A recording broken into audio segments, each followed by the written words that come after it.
Good morning everyone. Good morning. Good morning. Good morning. So yun nga guys.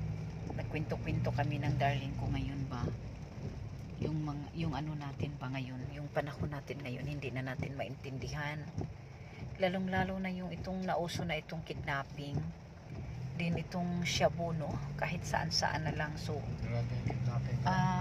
parang hindi na natin maintindihan ang takbo ng mundo.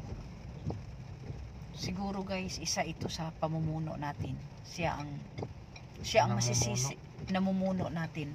Siya ang masisisi natin. Butante pa naman ako sa kanya. Tapos ang gagawin na lang natin guys, kasi ganito na lang, tayong mga ginikanan ba? Tayong mga parents ba? Yun lang. Hindi natin hayaan ang mga anak natin na simbako palayo. Maligaw or makuan sa inana nga mga bisyo. Kuan kita ron, focus kita ron sa atong mga anak sa pagdisiplina, sa pagtutukan gid nato sila labi pa sa atong mga anak no. Simba ko palayo lang. So mao na siya guys ang akong gikahadlukan guys nga grabe ka jud ang atong kahimtang. So una guys, nawag si ma'am.